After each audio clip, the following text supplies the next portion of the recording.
స్వామీజీ, హనుమాన్ చాలీసా వేల మందితో లక్షల మందితో పారాయణ చేయిస్తున్నారు. వ్యక్తిగతం నుంచి అండాండ పిండాండ బ్రహ్మాండాల్లో ఈ పారాయణాల వల్ల వచ్చే ప్రయోజనం ఏంటి? 3 లక్షల మంది ఒకే చోట నిల్చొని 18 మాటలు పారాయణ చేశారంటే భగవద్గీత నేర్చుకుంటే వారు తరిస్తారు అంటారు, కానీ వాళ్ళ తల్లిదండ్రులు ఎట్లా, వారి డిఎన్ఏ మొత్తం ఎట్లా తరిస్తుంది? వంశ తరారాలుగా తరిస్తాయి అనటానికి పుట్టటము చావటం ఇదే సంసారం. దాన్ని తప్పించుకోవటానికోసమే భగవద్గీతకు పట్టుకున్నాం మనం. డైరెక్ట్గా ఆయనలో ఐక్యమయ్యే స్థితి ఈ యొక్క పాంచభౌతిక శరీరంతో ఉన్నటువంటి వ్యక్తికి దేవుడు డైరెక్ట్గా ప్రసాదించవచ్చు కదా. ఈ కర్మ వలయంలో ఎంత ఆట ఎందుకు? కర్మ వలయంలో ఆటను చేయకపోతే మనం చేసేటువంటి భాగ్యము definitely they will receive our parents. దత్తావతారాన్ని ఏ కోణంలో చూడాలి, ఏ కోణంలో అర్థం చేసుకోవాలి, మంత్రపరంగా చేసుకోవాలా? ఈ సమస్త జీవులు సృష్టి చేసేక ముందు వీళ్ళకు ఒక విరుగుడు కావాలని పరమాత్ముడు అడిగినప్పుడు బ్రహ్మను, అప్పుడు దేవదేవ గురువు గారు మన దత్తాత్రేయుడు మనుషులకు కాదు రాక్షసులకు గురువే.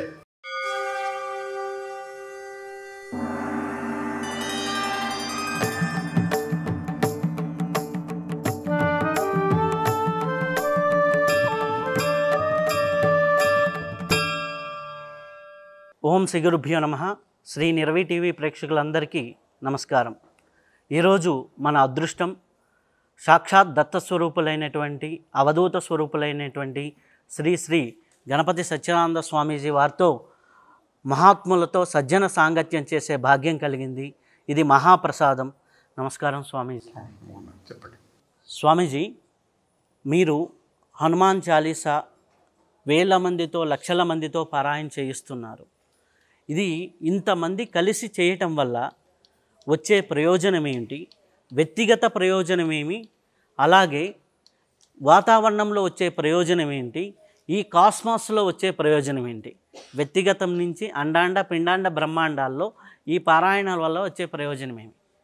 హనుమాన్ చాలీసా అనేటువంటిది కేవలం రామాయణానికి సంబంధించినటువంటిదే కాదు, కానీ అప్పటి నుంచి పుట్టినటువంటిది చెప్పచ్చు. తులసీదాస్ గారు అందరికీ అర్థమయ్యేటట్టుగా ఆ పరబ్రహ్మ వస్తువుని హనుమాన్ రూపంతో పూర్తిగా ఆయనని సుందరకాండంలో వర్ణించి హనుమాన్ చాలీసా లాగా అందరూ ఈరోజు శాస్త్ర పండిత పామరులు కూడా పఠించుకునే విధంగా అత్యంత సులువైనటువంటి మార్గంతో హనుమాన్ చాలీసా చేశారు. అది తెలుగులో కూడా అనువాదం చేయటం జరిగింది మన పీఠం నుంచి. కన్నడంలో కూడా అనువాదం చేయటం జరిగింది. ఇంగ్లీష్లో కూడా అనువాదం చేయటం జరిగింది. తమిళంలో కూడా అనువాదం చేయటం జరిగింది. ఇది కేవలం అనువాదమే కాకుండా స్వామీజీ వారు పాడారు, ఆ భాషల్లో పాడారు. ఒకప్పుడు మేము తెనాలిలో ఒక 7-8 ఏళ్ళ కిందట మాట ఈ హనుమాన్ చాలీసా ప్రారంభం చేసేటప్పుడు అక్కడ ఒక భక్తుడు ఉన్నాడు. ఆ భక్తుడు ఏర్పాటు చేశాడు, చేయాలా స్వామీజీ. 45 ఎకరాలకు పెండాలు వేశాడు. అత్యద్భుతమైనది. ఇంక మళ్ళీ జరగాలని ఆశగా ఉంది నాకు, ఇంతవరకు జరగలేదు. అటువంటి 18-19 పల్లెలు వాళ్ళు, సిటీ వాళ్ళు, ఎన్నో వందల మంది, లక్షల మంది, కేవలం 3 లక్షల మంది ఒకే చోట నిల్చొని 18 మాటలు పారాయణ చేశారంటే అది అవుతుందా? అంత డిసిప్లిన్ వచ్చిందా? దానికి గవర్నమెంట్ సహకరించిందా? వాళ్ళకి భోజనాలు ఏమిటి? వాళ్ళ యొక్క కాళ్ళు కడుక్కోవటం నీళ్లు ఏమిటి? నీళ్లు తాగటం ఏమిటి? అంత డిసిప్లిన్ ఏమిటి? అంతమంది వాలంటీర్స్ ఎక్కడి నుంచి వచ్చారు? ఇది హనుమాన్ చాలీసా మహిమ ఉండని, దాని నుంచి వచ్చే లాభాలు ఉండని, కలియుగంలో అంతమంది కూర్చొని ఒకచోట పారాయణం చేయటం అనేది అదే ఒక మహిమ జనానికి. అందరూ అదే అడుగుతున్నారు, ఎట్లా నాకేమి తోచలేదు.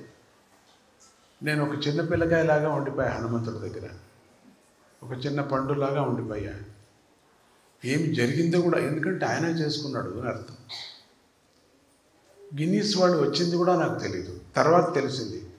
ఈ 600-700 మంది టీచర్స్ అటు ఇటు తిరుగుతున్నారు కదా, ఎవరు వీళ్ళు అంటే గిన్నీస్ వాళ్ళు వచ్చారు, ఎంచుతున్నారు అన్నారు. అవునా, అంతవరకు నాకు తెలియదు. ఎందుకంటే పారాయణం యొక్క గుంగులో ఉండిపోయా, నాకు జ్ఞానం లేదు కూడా చెప్పచ్చు. ఇప్పుడు నేను మాట్లాడుతున్నట్టుగా లేదు. నేను హనుమంతుడే అని అంటే హనుమంతుడే ఆయన వచ్చి చేసుకున్నాడు అని చెప్పచ్చు. ఆయన పారాయణం ఆయనే చేసుకున్నాడు. ఇంతకన్నా అద్భుతము నేను మీకెవరికి ఆశ్చర్యం కాకపోవచ్చు, నాకు మాత్రం ఇప్పటికీ ఈ క్షణానికి కూడా ఆశ్చర్యంగా ఉంది హనుమాన్ చాలీసా పారాయణం. దాని తర్వాత ఎన్నో లక్షలు పారాయణం చేశారు మన భక్తులు కూడా. అహర్నిషాదులు చేశారు పారాయణం. ఒక చోట కాదు, పల్లెలో చేశారు. ఒక ఊర్లో కాదు, ఒక తెలంగాణ కాదు, ఒక ఆంధ్ర కాదు, ఒక తమిళనాడు కాదు, ఒక కేరళ కాదు. ఏ ఊరు అనుకుంటారు మీరు? పోని ఏ దేశం అనుకుంటారు? అన్ని దేశాల్లో సైలెంట్గా చేస్తున్నాం. ఒక కొలత వరకు మేము లెక్కలు పెట్టుకొని వచ్చాం, ఇక వదిలేసాం. కౌంట్లెస్ అని వదిలేసాం. ఏదో ఒక భక్తులు ఒక కంప్యూటర్స్ పెట్టి దాంట్ పెట్టి ఇది పెట్టి చాలా ఎన్నో కోట్ల 20 కోట్లు, 30, 40 కోట్లు, ఈ 200 కోట్లు, ఈ 2000 కోట్లు ఇట్లా పోయాయి. ఇక ఇది ఏంటిది, ఒట్టి కోట్లలో మీరు ఎంచటమే బాగలేదు.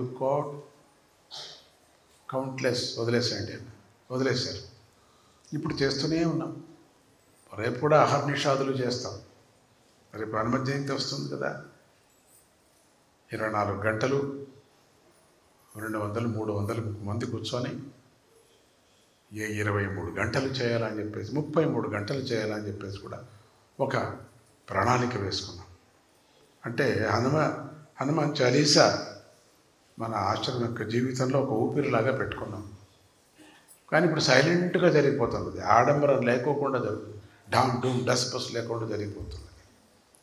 హనుమంతుడిని కూడా అన్ని అడుగులు అక్కడక్కడ ప్రతిష్ఠ చేయటం కూడా ఒక పెద్ద ఒక ప్రణాళిక, అది కూడా వేయటం. వెస్టిండీస్లో మన దేశం నుంచి బయట లంకకి ఎగిరితే మన స్వామి వెస్టిండీస్కి ఎగిరించారు, చాలా దూరం, ఇంకా చాలా దూరం ఎగిరించారు.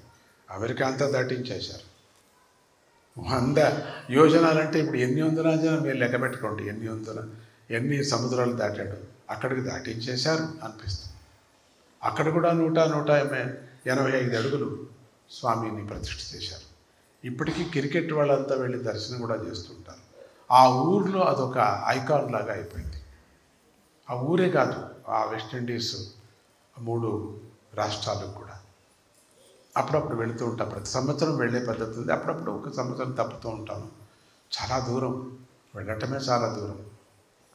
అదేవిధంగా అమెరికాలో కూడా అన్ని చోట్ల ప్రతిష్ఠ జరుగుతున్నది. ఒక అమెరికా ఏమిటండి, మీరు ఏ ఊరు అడుగుతారు ఆ ఊరంతా మేము హనుమాన్ చాలీసాతో పాటు భగవద్గీతను కూడా క్రాంతిలాగా చేస్తున్నాం. ఎవరికి సంస్కృతం నోరు తిరగదో వాళ్ళందరికీ నోరు తిరిగేటట్టుగా చేసి, ఏకాగ్రతతో వాళ్ళు కంఠపాఠం చేసేటట్టు కూడా చేస్తాం. కొన్ని లక్షల మంది పిల్లలు ఫస్ట్ క్లాస్కి వస్తున్నారు. ఇప్పుడు జ్ఞాపక శక్తి ఎక్కువ అవుతున్నది. భగవద్గీత అంటే ఒక మామూలుగా హనుమాన్ చాలీసా లాగా అయిపోయింది మాకు. ఇప్పుడు హనుమాన్ చాలీసానా భగవద్గీతానా అనే ఒక పోటీకి వచ్చేసాం. ఏది అని రాని భక్తి పోటీ అని ఉండాలి కదా. పోటీ ఉండకూడదని చెప్పకూడదు, ఉండాల్సిందే. దానికన్నా మేము ఎక్కువ చేశాం, దీనికన్నా ఉండాల్సిందే, చెప్పుకోవాల్సిందే. అటువంటి ఈ హనుమాన్ చాలీసా అందరూ కలిసి చేసేటప్పుడు వచ్చేటువంటి ఎనర్జీ వేరే, శక్తి వేరే, ఆరా సిస్టమ్ వేరే. ఒక్కరే కూర్చొని ప్రార్థన చేసేటప్పుడు వచ్చేటువంటి శక్తి వేరే, పెదాలు కలుపుకోకుండా మనసులోనే చేసేటువంటి శక్తి వేరే, పెదాలు కలుపుతూ ఎవరికి కష్టం కాకోకుండా చేసే శక్తి వేరే, పెదాలు జై హనుమాన్ అని చెప్పి పెదాలు కలిపి బయటికి గట్టిగా ఆ స్మరణ చేసేటువంటి శక్తి వేరే. 3 విధాలు ఉండేది. మనస్సులో ప్రార్థన, పెదాలు సన్నగా కలుపుతూ, తర్వాత గట్టిగా చెప్పేటువంటి 3కు 3 శక్తులు ఉన్నాయి. అట్లానే అందరూ చేరి ఒక ఆ శక్తిని, ఆ ఎనర్జీనే వేరే. ఇప్పుడు రావణుడు చాలా బాధ చేస్తూ ఉన్నప్పుడు దేవతలందరూ కూడా వెళ్ళి, కొంతమంది ముఖ్యమైన ఇంపార్టెంట్ దేవతలు, క్యాబినెట్ దేవతలు అంటామే, వాళ్ళు మాత్రం వెళ్ళి ప్రార్థన చేశారు. రాలే, స్వామి కనపడలే. స్వామి నిర్వికారుడు కదా, ఇష్టమైతే ఆకారాన్ని పొందుతాడు అమ్మవారిలాగా. రాలే. మళ్ళీ ఇంకా కొంతమంది పిలిచారు దేవతలు, అప్పుడు రాలే. 333 కోట్ల దేవతలు అందరూ ఒక చోట చేరారు. అప్పుడు స్వామిని ప్రార్థన చేస్తూనే అప్పుడు అపీర్ అయిపోయాడు మహావిష్ణువు. ఒక వెలుతురు, వెలుగే పరమాత్ముడు.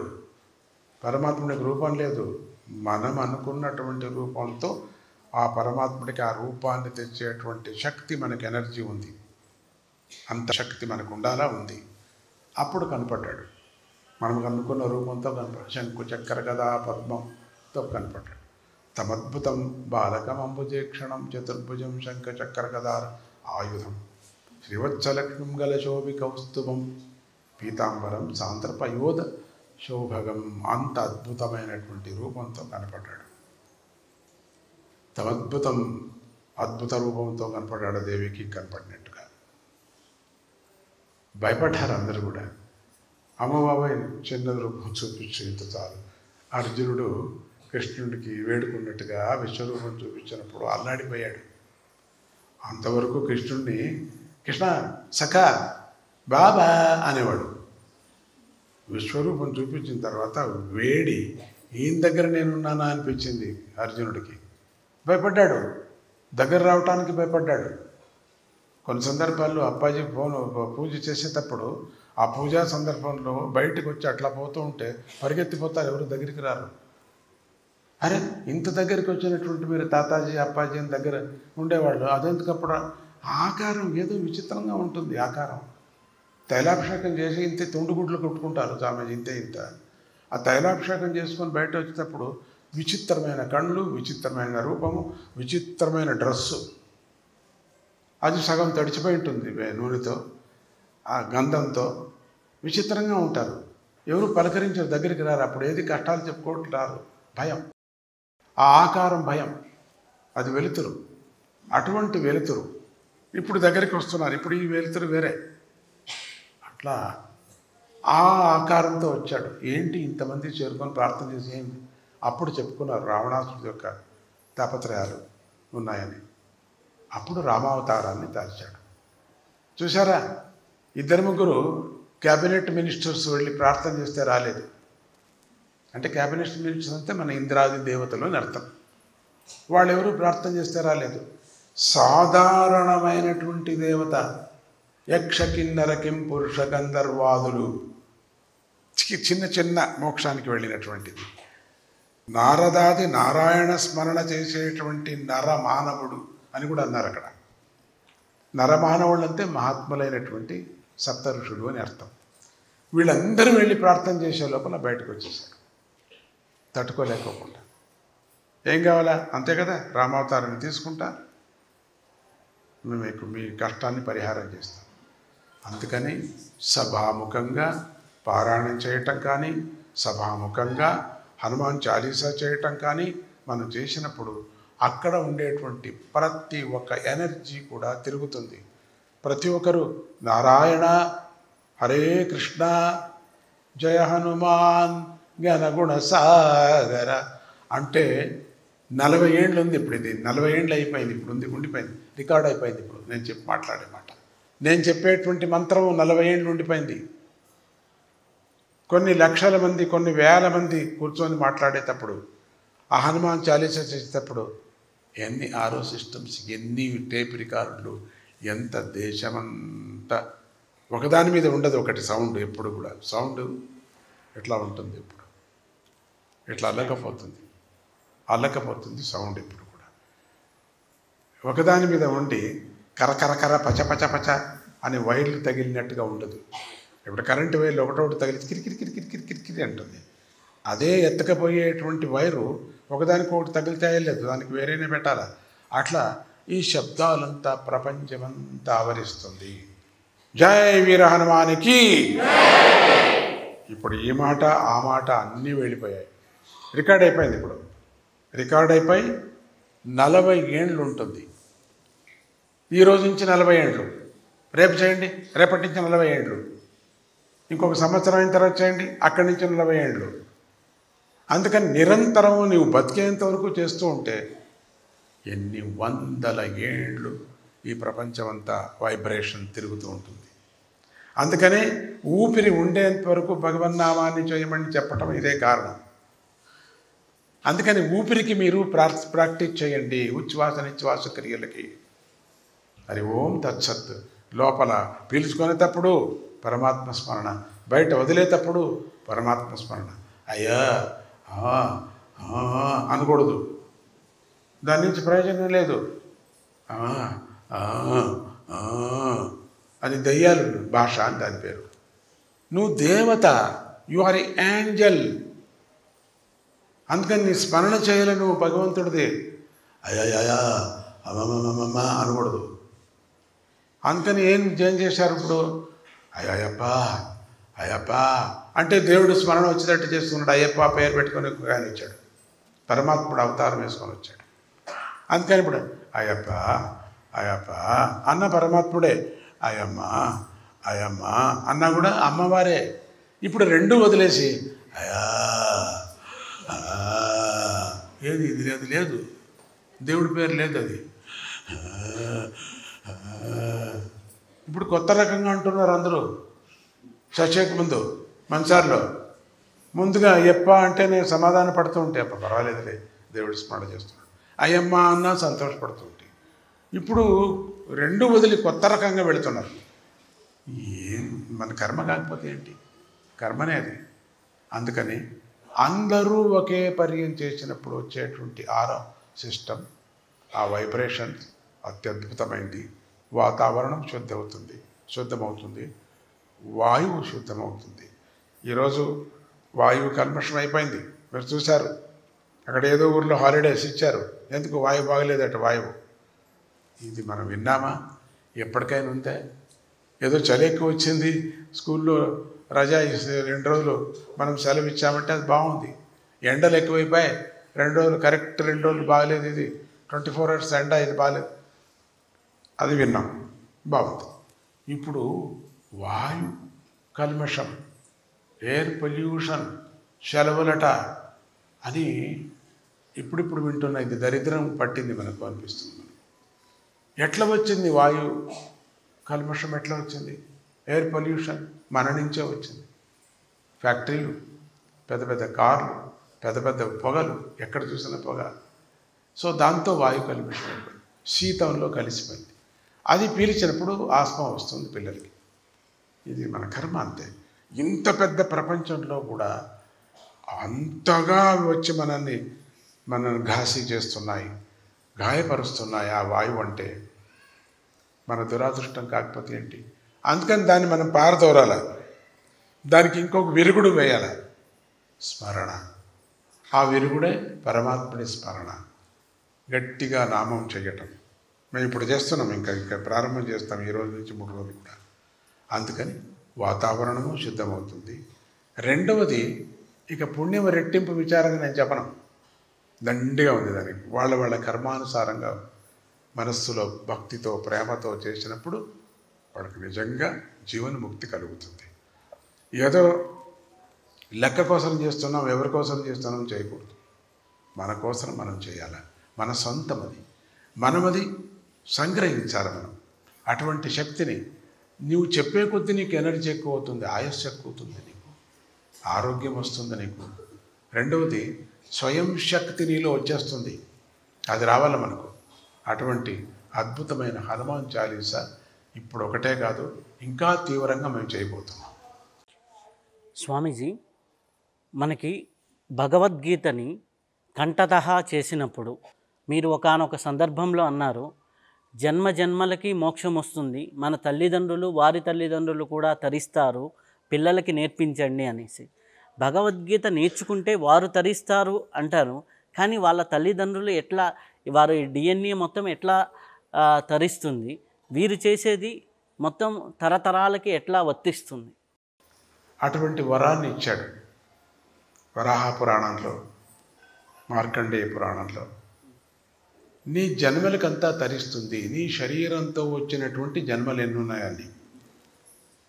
శరీరం లేక జన్మలు లేవు కదా, శరీరంతో వచ్చిన జన్మలు ఎన్ని వచ్చాయో ఆ డిఎన్ఏ కనెక్షన్ ఖండితము ఉన్నది. సైన్స్ కూడా కనపడుతున్నది ఇప్పుడు. కాబట్టి వంశతరాలుగా తరిస్తాయి అనటానికి మనం చేసి, ఎందుకంటే వాడు ఏమేమి పుణ్యం చేశారో పాపం చేశారో మనకు తెలియదు. మనం ఇచ్చేటువంటి ప్రజెంటేషన్ మన తల్లిదండ్రులకు మనం ఏమిస్తాం? ఏదో ఫోటో పెట్టుకొని ఆ రోజు మాత్రమే ఏదో కొంచెం శ్రాద్ధంలాగా పెట్టేసి ఏదో గోగ్రాసం ఇచ్చేసి వచ్చి లక్షణంగా భోజనం చేసుకొని సాయంత్రానికి సినిమాకు వెళ్ళిపోతాం. అది కాదు, దాని నుంచి ప్రయోజనం లేదు. ఆ రోజు మనకు ఈ శరీరాన్ని ఇచ్చినటువంటి తల్లిదండ్రుల్ని స్మరణ చేసుకోవటం, ఒక కృతజ్ఞత భావంతో మనం ఇచ్చేటువంటి ఒక సేవ. దీని బదులు ఇది చేస్తూ మీరు ఈ భగవద్గీతను, అసలు భగవద్గీత అయిన తర్వాత ఫలశ్రుతులు వినండి, మీరు కథలు వినండి, మీరు అప్పుడు మీకు అర్థమవుతుంది. భగవద్గీత కంఠపాఠం అయిన తర్వాత దాని అర్థం తెలుసుకోవడానికి ప్రయత్నం చేయండి. నేను ఇప్పుడు అవస్థపడి అన్ని భాషల్లో రికార్డు చేస్తున్నాను, అందుకే నాకు వంతు ఇట్లయిపోయింది. ఇంకా చేస్తున్నాను, వదలను, పదపై ఏంగమనగానే చూస్తాం. అందుకని అర్థాలు తెలుసుకోవడానికి మీరు ప్రయత్నం చేయండి. అప్పుడు ఇంకా దాని మీద శ్రద్ధ పడుతుంది, చేయాలనేటువంటి శ్రద్ధ పడుతుంది. పనులు చేస్తున్నాం, ఒక 4 గంటల సేపు పని చేస్తే ఏదో కొంచెం డబ్బులు వస్తాయి, జీవనానికి ఏదో జరిగిపోతుంది. ఎంత కావాలో అంత తృప్తిగా ఉన్నాం చాలు. మిగతాదంతా కూడా భగవన్నామానికి. అసలు శరీరం ఎందుకు ఇచ్చాడు, ఈ జన్మ ఎందుకు ఇచ్చింది? పెళ్లి చేసుకొని పిల్లలకంటూ ఇళ్ళు కట్టుకొని ఆ ఆసుపత్రికి వెళుతూ కోర్టులకు వెళుతూ కొట్లాడుతూ ఇట్లా ఉండమని చెప్పాడా దేవుడు? లేదే. మనకి ఇదే చేస్తున్నాం మనం. నువ్వు కను వాడు చచ్చాడు వీడు కన్నాడు, ఇదేంటిది? ఆ కోర్టుకు వెళ్ళి ఈ కోర్టుకు వెళ్ళి ఆ పోట్లాట ఈ పోట్లాట, ఆ అమ్మాయి ఇట్లా అన్నది ఈ అమ్మాయి ఇట్లా అన్నది, మనశ్శాంతి లేదు, బిజినెస్ నాశనం అయిపోయింది, నమ్మిన వాడు మోసం. ఇంతేనా మీ జీవితం? ఇంక వేరే లేదా? అయ్యో నా కొడుకు అట్లా చేశాడు, నా కూతురు ఇట్లా చేసింది, కనేంతవరకు బాధపడ్డాం, కనిన తర్వాత వేరే బాధ. ఏమి కథ? ఇంతేనా సంసారం అంటే? ఇది సంసారం కాదు, ఇది పుట్టటము మళ్ళీ చావటం, ఇదే సంసారం. దాన్ని తప్పించుకోవటానికి కోసమే భగవద్గీతకు పట్టుకున్నాం మనం. అంతేగాని ఇవన్నీ సరిపోవటానికి కాదు. కోట్ల పని సరిపోని, పిల్లలు ఇంకా 4 పిల్లలు మగపిల్లలు పుట్టని, నాకు వీసారాని, ఇదేనా? నాకు ఇంకో 2 మేడాలు కట్టని, ఇన్కమ్ ట్యాక్స్ వాళ్ళు ఎగేస్తాటానికి ఏమేమి కావాలో అని చేస్తాం. ఇట్లా ఇదే. ఇది కాదు నిజంగా కావాల్సింది మనకు. ఇది మామూలు, ఇది సంసారం కానే కాదు, ఇది మాయ. ఇది ఒక మాయకు ఒక వ్యవస్థ చేశాడు పరమాత్ముడు. ఆ వ్యవస్థలో మనం ఉండాలా. ఒక ప్రజా వ్యవస్థ చేశాడు, దానికి ఒక ప్రజానాయకుడిని చేశారు. వాడు చెడ్డవడం మంచివాడు అది వేరే, మనకి నెక్స్ట్ సబ్జెక్టు అదే, ఇప్పుడు కాదు. ఆ వ్యవస్థలో మనం, ఈ మాయా ఒక వ్యవస్థ. పుట్టక జన్మ అనేది ఈ వ్యవస్థలో వీళ్ళకి రాదు, వాళ్ళకి తెలీదు. ఇది కేవలం ఈ మాయ. నేను చెప్పాను కదా, ఆసుపత్రి, కోర్టు, ఇల్లు, తగాదా, పిల్లలు, పెండ్లి, వీసా, అప్పులు, సొప్పులు, ఇవి ఉన్నాయి కదా, చాడీలు, కడుపంట్లు, మూతి తిప్పుకోవటం, ఇవన్నీ ఉన్నాయి కదా మనలో. ఇదొక మాయ. ఈ మాయకు ఒక వ్యవస్థ చేసేసాడు అప్పుడే. మనకు లీడర్స్ని చేసేసారు. ఈ మాయ అంతా దీంట్లో పెట్టేసేయండి అని. అది తీర్మానం అవుతుందో లేదో, కోర్టు ఉంటుంది, ఆసుపత్రి ఉంది, అది ఉంది, అయిపోయింది. కానీ ఈ పుట్టక సావక ఉంది కదా మనది, ఈ సంసార తాపత్రం అంటే అదేనే. అది భగవంతుడు ఒక్కడే చేయలాగా, ఇంకెవరూ చేయలేరు. మనం ఆ కోర్టులో మనం వెళ్ళటానికి వీలు లేదు. మనం ఇది వెళ్ళొచ్చు, ఈ మాయా కోర్టు, దానికి వీలే లేదు. దానికి ఒక్కటే ప్రార్థన, అపీల్, ఆ ప్రార్థన ప్రార్థన ప్రార్థన ప్రార్థన అంతే. అప్పుడు జన్మరాహిత్యం అవుతుంది. నీదే కాక నేను చెప్పినట్టుగా 40 ఏళ్ళు ఉంటుందని చెప్పాను కదా, అట్లనే నువ్వు చేసినటువంటి 40 ఏళ్ళని నీ తల్లిదండ్రులకు వెళ్ళి తగులుతుంది కదా డపడపడపా అని. వాళ్ళు ఉన్నారు కదా ఇక్కడ, కాస్మిక్ పవర్లో ఉన్నారు కదా, ఇక్కడ చూస్తున్నారు. చాలామంది తల్లిదండ్రులు ఉన్నారు, జ్ఞాపకం పెట్టుకోండి. అట్లా అన్ని చోట్ల పిలిచొద్దండి, నానా తాత అని పిలిచొద్దండి. భర్త గారు భార్య గారు అని పిలిచొద్దండి, మీకు దొరకరు. ఇక్కడ అంతా అన్ని చోట్ల ఉన్నారు, చూస్తూ ఉన్నారు అంతా. జయలక్ష్మి మాత చూస్తూ ఉంది, ఇక్కడ ఉంది. నువ్వు హరే కృష్ణ అంటే ఖండితం అక్కడికి వెళుతుంది, వింటుంది. అది ఆ కాస్మిక్ పవర్ వింటుంది, వింటూనే జీవన్ముక్తి అవుతుంది దానికి. అది ఎట్లా అవుతుందంటే ఇది ఎట్లా అవుతుంది. అది ఎట్లా ఉందంటే సైన్స్ అండి, ఇది మూఢనమ్మకం కాదండి. నేను చెప్పేది సైన్సు, కానీ పరిసరాలతో చెప్పడం లేదు నేను, అంతే. ఒక అనుభవంతో చెప్పేటువంటి మాట ఇది. కాబట్టి మనం చేసేటువంటి భాగ్యము definitely they will receive our parents. It is not necessary for DNA. This is necessary of only in vibrations. If you say this Sri Rama, Hare Krishna, Jai Guru Datta, definitely they will receive for your father, your mother. Because Swamiji already told about 40 years in your, what you chanting this name, going for cosmic. So your father, mother also there. They definitely this merit, this energy goes to your father, mother. ఇది it's a phenomena, ఇదొక తత్వం. ఇది it's truth phenomena, it's not blind phenomena. That is why you say for Bhagavad Gita or Hanuman Chalisa, you and your father, mother also goes to 7 heads, to goes to merit to you what you gain for in this tapam. Chanting Bhagavad Gita, chanting Hanuman Chalisa, chanting kavachas, so many different kavachas, definitely you get also benefit. And your father, mother, 7 heads is goes to there. You are giving to this presentation. Doesn't matter, your father is not good, only without body they are getting God. బాడీలో ఉన్నప్పుడు తప్పు చేశాడు అని మనం అట్లా అనుకోకూడదు, తప్పు చేశారని. ఎప్పుడు బాడీ వదిలించేసిన తర్వాత they are god. If once you can leave to this body, then definitely you going to god. నువ్వు that place will get God place, that angel place gets.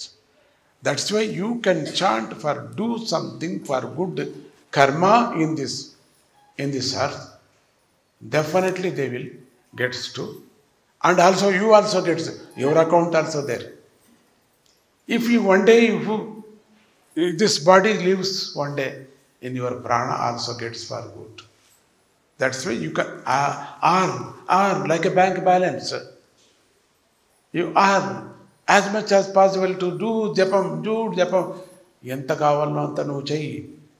ఇప్పుడు చెయ్యి, అట్లా నువ్వు చేసిన కొద్దీ నీకు బ్యాంక్ బ్యాలెన్స్ ఉంటుంది. నీకు your Sadguru like a bank manager, he is always doing for your connections, your account.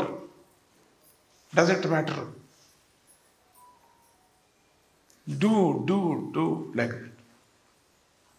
Don't mix up in samsaram, this samsaram, maya samsaram.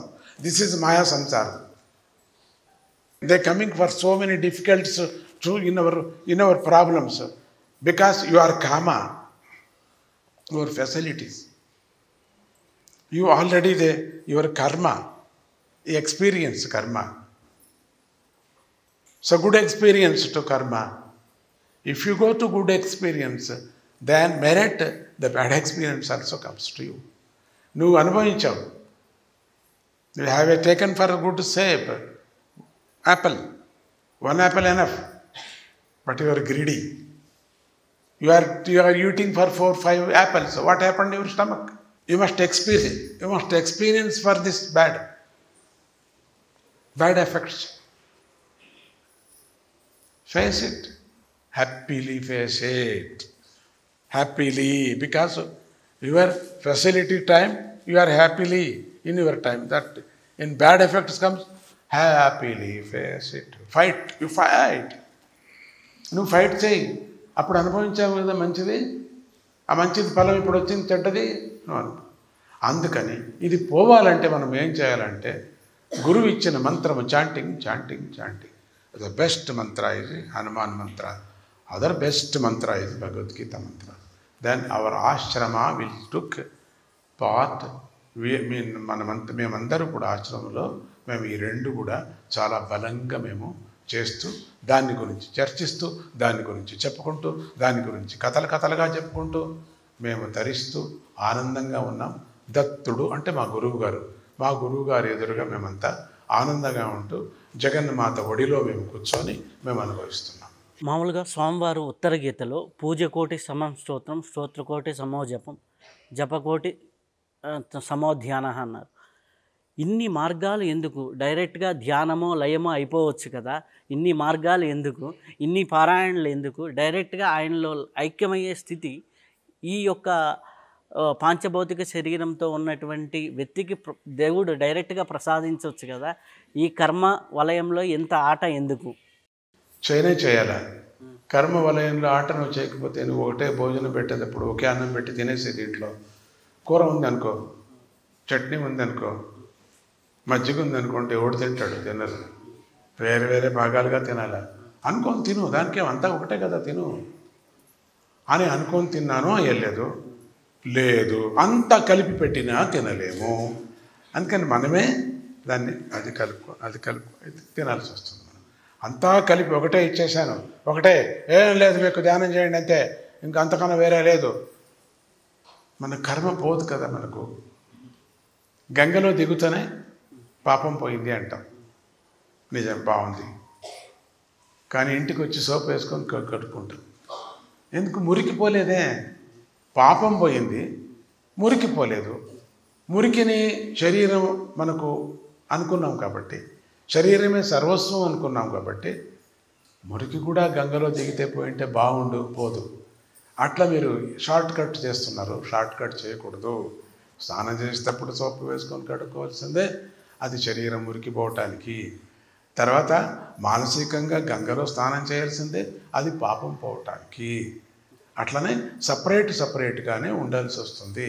అన్నీ ఫీమేలు మేలు అని ఏ విధంగా ఉందో, చిన్నపిల్లలకి ఏమిటి, పెద్ద పిల్లలకి ఏమిటి అనేటువంటి అందరికీ ఒకటే అనుకోకుండా వేరే ఎట్లా క్లాసెస్ తీసుకుంటున్నామో, వేరే ఆ వయసుకు తక్కువగా ఉండేటువంటిది మనం తీసుకుంటున్నామో, అదే విధంగా ఇన్ని కర్మలు కూడా కొనాలో వాడికే సమర్పణ చేసినప్పటికీ కూడా మనం ఉచితంగా వేరే చాలామంది అమ్మ అంటే చాలా ఇష్టం, లేదు అమ్మ లేదు దానికి ఒక ఉపన్యాసం చేసి వాడి మనసు తిప్పాలంటే చాలా కష్టం.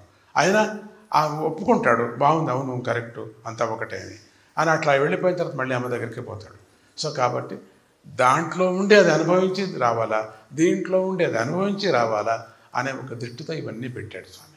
అయితే స్వామీజీ, దత్తాత్రేయుల వారి దగ్గరికి వచ్చేసరికి ఒక పక్కన శ్రీ విద్యా స్వరూపులుగా చూస్తారు, ఒకవైపున అవధూత స్వరూపులుగా చూస్తారు, ఇంకొక పక్కన అధిష్టాన స్వరూపులుగా, అందరికీ దేవతలకు అధిష్టాన స్వరూపులుగా చూస్తారు. అసలుకి దత్తావతారాన్ని ఏ కోణంలో చూడాలి, ఏ కోణంలో అర్థం చేసుకోవాలి, మంత్రపరంగా చేసుకోవాలా, అవధూత పరంగా అర్థం చేసుకోవాలా, అసలుకి ఏ విధంగా చేయాలి? సింపుల్గా చాలామంది చెప్పేది స్మరణ మాత్రమే అవుతుందంటారు. అలాగే ఎలా? ఇంతమంది అవధూతలు ఉన్నారు, సాక్షాత్ అవధూత స్వరూపులే దీనికి సమాధానం ఇస్తే చాలా బాగుంది. స్మరణ మాత్ర సంతుష్టుడు అనేది ఎవరు చేస్తున్నారండి ఈ కాలంలో? ఎవరు చేయటం? అసలు దాని మీదే నమ్మకం లేదు వీళ్ళకి. నమ్మకం ఉండింటే మీరు ఆ ప్రశ్న అడిగేవాళ్ళే కాదు, నేను చెప్పేవాళ్ళే కాదు. స్మరణ మాత్ర సంతుష్టుడు అనేటువంటి అర్థం ఎవరు చేస్తున్నారు? ఆ పనికి వచ్చినప్పుడంతా ఫిజికల్గానే చేస్తున్నారు. కాబట్టి ఈ సమస్త జీవులు సృష్టి చేసేక ముందు వీళ్ళకు ఒక విరుగుడు కావాలని పరమాత్ముడు అడిగినప్పుడు బ్రహ్మను అప్పుడు గురువుగారిని సృష్టి చేశారు. ఇది విరుగుడు అని చెప్పేసి ప్రతి దానికి అర్థం చెప్పడానికి, ప్రతి దానికి సమస్యను పోగొట్టుకోవటానికి దేవదేవ గురువు గారు మన దత్తాత్రేయుడు. మనుషులకు కాదు, రాక్షసులకు గురువే, ప్రహ్లాదుడు కూడా గురువే, సమస్త భూతాలకి గురువే. అందరిలో అన్ని విధాలుగా సమస్యలు ఉంటాయి. సమస్యలను తీర్చి తనలో చేర్చుకునేటువంటి పద్ధతినే గురువుగారికి ఉండేటువంటిది. సృష్టి ఆదిలో కృతయుగంలో మొదట ఈ మాయను సృష్టించక ముందు డాక్టర్ గారిని సృష్టించారు. రోగాలు సృష్టించక ముందు డాక్టర్ ధన్వంతరి సృష్టి అయిపోయాడు. అమృతం తీసుకొని వచ్చాడు. ఈ అమృతం తీసుకొచ్చిన కారణం ఏమిటి? ముందు రోగాలు వస్తాయని మీరు అనుకోవచ్చు. ఆ రోగాలు ఎందుకు కర్మానుసారంగా వాళ్ళు చేసిన కర్మ వాళ్ళే అనుభవించాలి, కానీ పక్క వాళ్ళు అనుభవిస్తారా? లేదే, సాధ్యమే. వాళ్ళ పుడుతూనే కర్మతో వచ్చేశారు. ఎందుకు వేశాడు కర్మ అంటే లీల. పిల్ల ఆడుకుంటుంది సముద్రం దగ్గర, పొద్దుటి నుంచి భార్యాభర్తలు ఏదో మాట్లాడుతూ కూర్చున్నారు, వాళ్ళు ఏదో తాపత్రయాలు పడుతూ. ఇక్కడ ఇద్దరు పిల్లలు ఆడుకుంటున్నారు, ఇసుకలో కట్టారు, ఒక మంచి భవనం కట్టారు, సైన్యం కట్టారు, అది కట్టారు, వాళ్ళు ఇష్టం వచ్చింది ఏదేదో చేసేసారు అంతా కూడా. టైం అయిపోయింది, 6 గంటలకు వెళ్ళాలి, వెళదామంటూనే ఆ పిల్లలు దాన్ని వదిలేసి రారు, అని దాని మీద తొక్కేసి ఈ వికృతమైనటువంటి ఆనందాన్ని పొందుతూ వచ్చేస్తారు.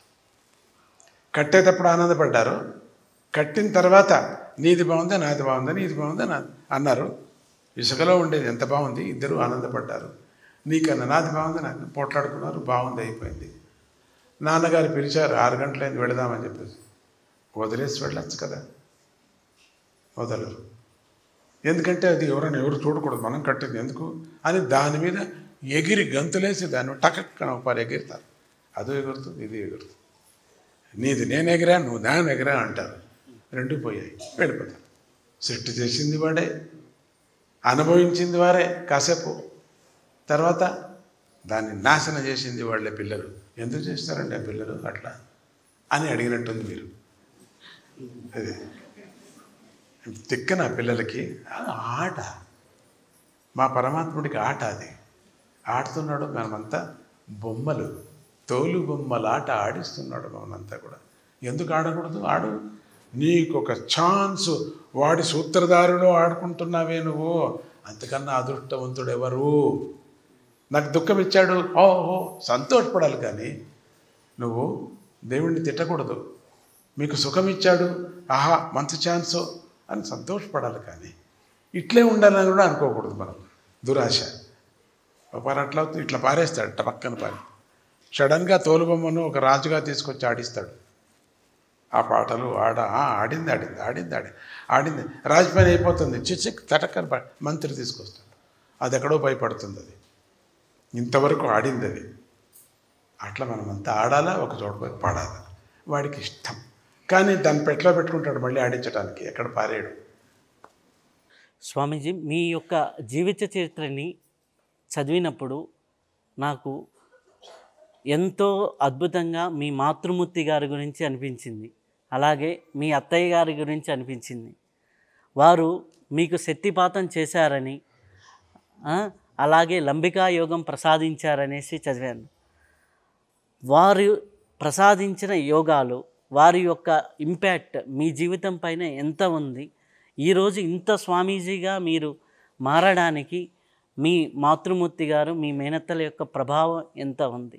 ఇంతుంది అంతుందో నేను చెప్పలేను ఇప్పుడు. నేను అంతే కాట్లో అంతే, అది అనుభవిస్తూ వచ్చినటువంటి ప్రభ, నా మీద వచ్చిన ప్రభ, దాన్ని అదంత కదా వెళుతూ ఉంది, తీసుకుంటున్నారు జనమతి ప్రభ అనేటువంటిది. అది ఆ అత్తయ్య గారు యోగం ఇచ్చారు కాబట్టి నేను ఆ యోగం నేర్పుతున్నారు. స్వామి అమ్మ శక్తిపాతం చేస్తుంది కాబట్టి అందరికీ నేను శక్తిపాతం చేస్తున్నాను, లేనే లేదు నా దగ్గర. ఎంతో ఇచ్చిన కొద్దీ నా దగ్గర ఉంది. నేను శ్రమ పడే కొద్దీ నేను ఆరోగ్యం అయిపోతున్నాను. అదే వచ్చిన ప్రాబ్లం ఇక్కడ నా దగ్గర. అందరూ అదే 60 ఏళ్లకు స్వామీజీ యొక్క యాత్ర అంతా నిలుపుతారు అనుకున్నారు అందరూ కూడా. స్పీడ్ పెరిగిపోయింది. 70 ఏళ్ళకి నిలుపుతారులే అనుకున్నారు, స్పీడ్ పెరిగిపోయింది. 80 ఏళ్ళకు నిలుపుతారు అనుకున్నారు, డబ్బలు డబ్బలు పెరిగిపోయింది. ఎక్కడి నుంచి వచ్చింది మరి ఈ శక్తి అంత వాళ్ళ నుంచి వచ్చినటువంటి.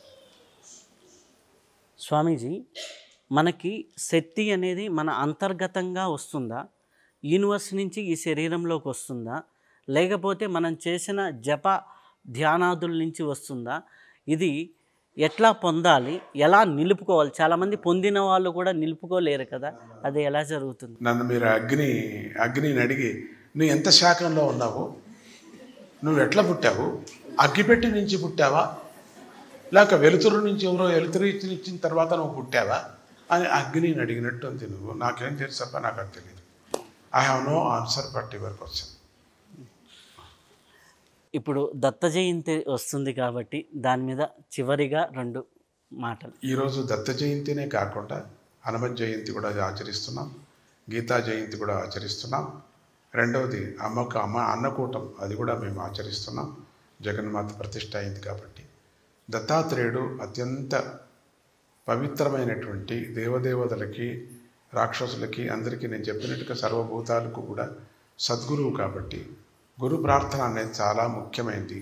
గురువు నుంచినే మనకు బ్రహ్మ, గురువు నుంచినే విష్ణువు, గురువు నుంచినే సమస్తమైన పాపాలను నాశనం చేసేటువంటి శివుడు. ఈ ముగ్గురు కూడా దత్తస్వామిలు ఉన్నాయి కాబట్టి దత్తుణ్ణి కొలుచుకుంటూ, దత్త మంత్రాన్ని చేస్తూ, ఆ జపాన్ని చేస్తూ, లక్షలు జపం చేస్తూ స్వామిని కొలుచుకోవటం ఒక తత్వం. దత్త జయంతి దినము మనం చేయాల. కేవలం దత్త జయంతి రోజే చేయాల్సిన పని కాదు ఇది. దినం పొద్దున్నే లేస్తూనే దత్తుడిని స్మరణ చేసేటువంటి పద్ధతి. సర్వదేవతలు ఒకే చోట ఉన్నాయి కాబట్టి దత్తాత్రేయుడిలో అమ్మ కూడా ఉంది కాబట్టి దత్తాత్రేయుడికి అమ్మ అంటే చాలా ఇష్టమైంది. ఎందుకంటే జగన్మాత రూపమే దత్తాత్రేయుడు.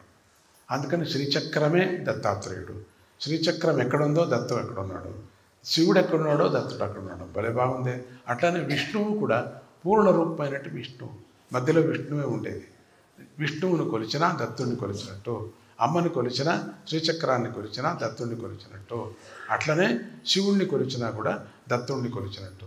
అందుకని దత్తాత్రేయుడిలో ఈ అన్ని రూపాలు ఉన్నాయి కాబట్టి దత్త జయంతిలో నావు షోడశ ఉపచారాలతో సంబంధించినటువంటి పూజలు చేసేది కాక, యజ్ఞ యాగాదులతో చేసేటువంటిది ఆ కర్మలు కాక, అట్లే అన్నదానాలతో చేసేటువంటిది మనకు దానాలతో కాక, మనం నిష్ఠతో పరమాత్ముడిని స్మరించటమే దత్త జయంతి యొక్క తత్వం. అది ఇప్పుడు మేము మూడు రోజులు కూడా మేము ఇక్కడ ఆచరిస్తున్నాం. దత్త జయంతి ప్రతి ఇంట్లో కూడా చేయండి. దత్తుణ్ణి ప్రతి స్థలంలో కూడా మీరు చూడండి. ఆల్ ఇన్ వన్, ఈ పోట్లాట లేదు. దత్తుడిని కొలుచుకుంటే మీరు విష్ణు భక్తుల, మీరు శివ భక్తుల, మీరు అమ్మ భక్తులు అనటానికి వీల్లేదు. మేము దత్త భక్తులం, మేము దత్త పంతంలో ఉన్నాం అంటే విష్ణువు మాకే, శివుడు మాకు భేదం లేదు. దత్తుడే సర్వస్వం. మేమంతా దత్త భక్తులం. జై గురుదత్త. చాలా చాలా సంతోషం స్వామీజీ, మీరు అనుగ్రహించేందుకు చాలా చాలా కృతజ్ఞతలు. ఇప్పటి వరకు అద్భుతమైనటువంటి జ్ఞానాన్ని మనం తీసుకున్నాం. మరొక్క విశిష్ట అతిథితో మళ్ళీ కలుసుకుందాం. అంతవరకు సెలవు. నమస్కారం.